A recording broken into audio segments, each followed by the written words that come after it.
Howdy, howdy, it's a Rodfather. I missed the news yesterday and I turned it on today and discovered there was another massacre in the Dallas area of Texas. And then I had to turn the news off, and I haven't decided if I'm going to turn it on anytime in the next few days because I'm done. Put a fork in me, I'm done. The majority, everybody knows the majority of Democrats, Republicans, and independents are for gun control, and yet they keep reelecting politicians who whose priority is the National Rifle Association, an organization that represents companies who build guns. America is by far the largest market. And I believe in life, we teach people how to treat us. So we've told the politicians that we're okay with this. We're going to reelect you again, right? We reelected, Texans reelected Greg Abbott. And today was the anniversary of the Uvalde massacre, where he didn't make any calls. He didn't call in the grieving parents and other people affected by this. It just wasn't his day. Maybe he had gas that day or indigestion, but he didn't make any calls to that family, from what I understand. I could be wrong. Then we have Ron DeSantis, who in the middle of the night made it easier for Floridians. Now, they don't have to have a permit to have a concealed weapon. They can now freely carry weapons into any establishment. And he was reelected. And many people in those red states have made, to distract you, they've made drag queens. They've made Black history. They've made schools woke. Most people don't know what woke means, but yeah, I'm woke. They distract you with terms like that. And their priority is not the constituents, the people they represent. Their priority is the NRA. So I took a nap. That really got me another day.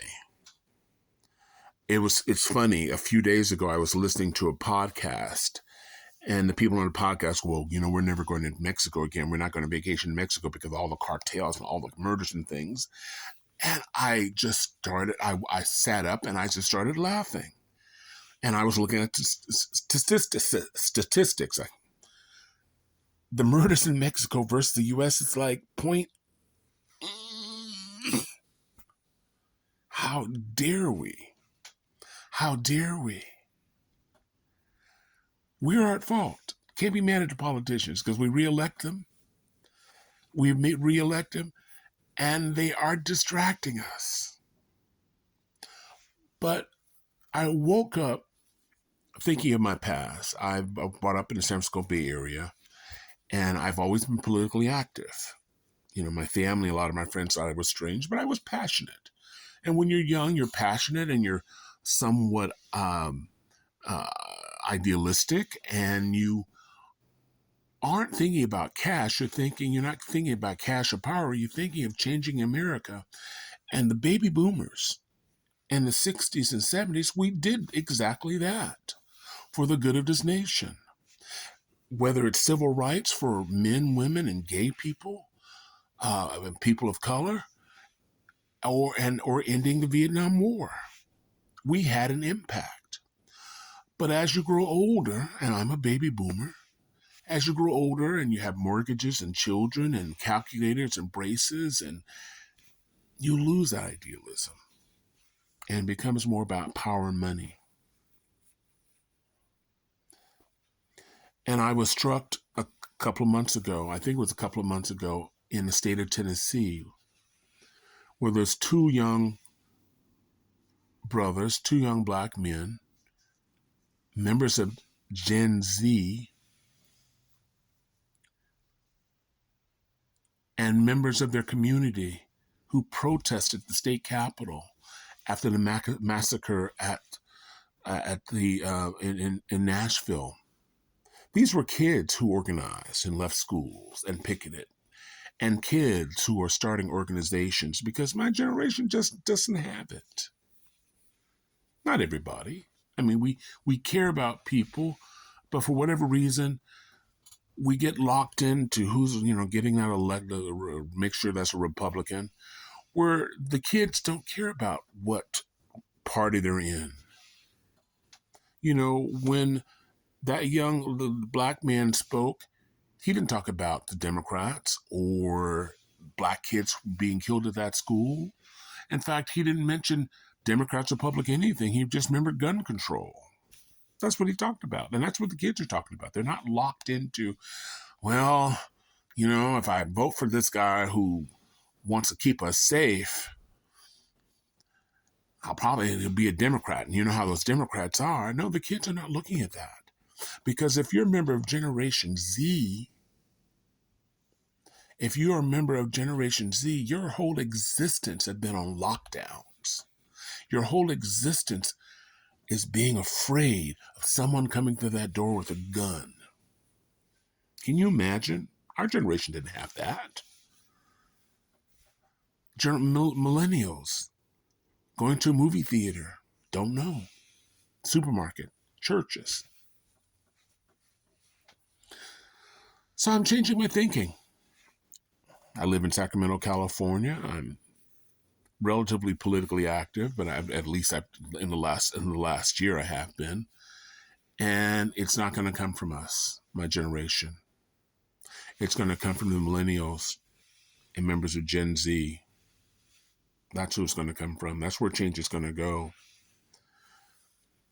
If you follow this or you're seeing this for the first time and you have an organization, send me your link.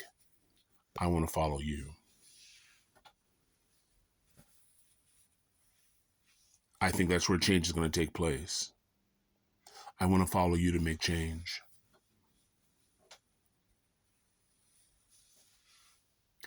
It's sad what we're going through right now.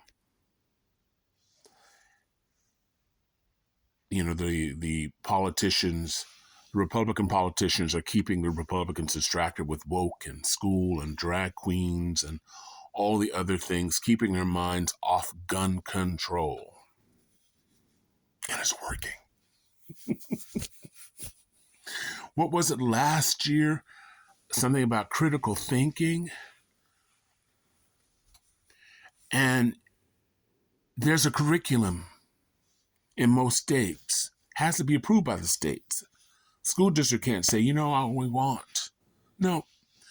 But if you're loud enough, then the truth doesn't matter.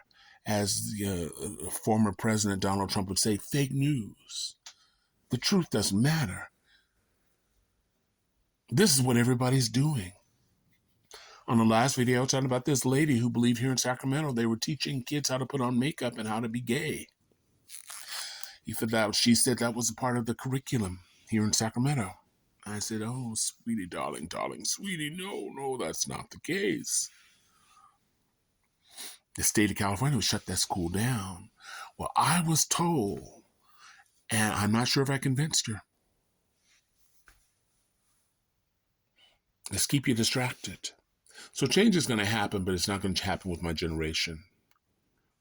As Vietnam, civil rights, and other things didn't change as a result of the generation before us. It were the baby boomers who were idealists. We were sitting there going, this just because it's happened doesn't mean we can't change it. And we were at war with the government because the government, there was money. We've got to keep it the same. We can't let these kids tell us what to do, but guess what? I marched my big happy ass down University Avenue and Shattuck and downtown Oakland. And I still have that passion. And if there's a young group again, send me your link. This is Rod Father. Thank you for spending 10 minutes of your time if you got through this whole video. If you like what you had, hit that like button. If you've been following me, hit that subscribe button. If you got comments you like or dislike, I want to hear what you have to say. Anyway, this is Rod Father wishing everyone love, joy, peace, and happiness It is a choice. Remember that. I'm the Rod Father, and I'm out. Bye.